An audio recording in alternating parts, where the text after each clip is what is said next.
Good morning, good morning, good morning, good morning, good morning.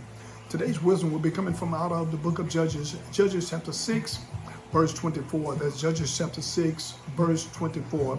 And it reads, "Then Gideon built an altar there unto the Lord, and called it Jehovah Shalom unto this day, as it yet in Oprah of the Ephraimite."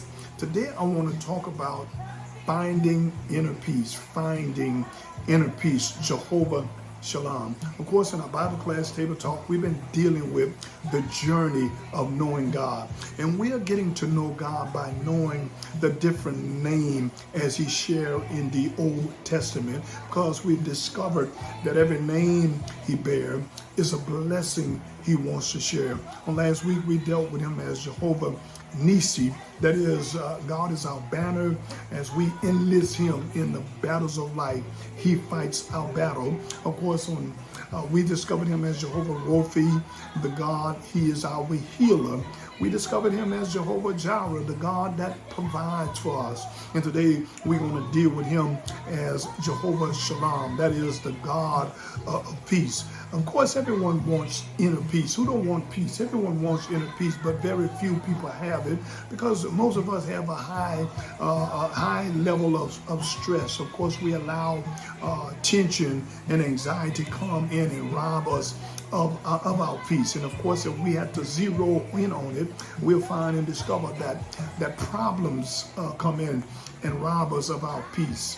People rob us of our peace, and possession rob us of our peace. But if we are going to find inner peace, then we have to do as Gideon. Of course, Gideon, after seeing the face of God, Gideon was dealing with anxiety, but God makes an announcement in verse 23 in his 6th chapter and says, peace be unto you. He gives him peace. And of course, it was here that Gideon built this altar, and he called it Jehovah Shalom, the God of peace. And so therefore, if we are going to get peace, if we learn through this study through Gideon, first of all, we have to think about God's presence.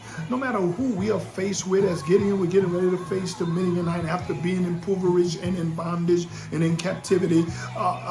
Gideon had to think about God's presence. If God be for us, who can be against us? Second of all, he has to talk about God for reassurance. Of course, Gideon says, God, if you really call me, I'm going to put these fleece out. And if these fleece are wet in the morning with the dew, then I know you call me. Then he says, I need you to reassure me again. This time, I want the ground to be wet and the fleece to be dry.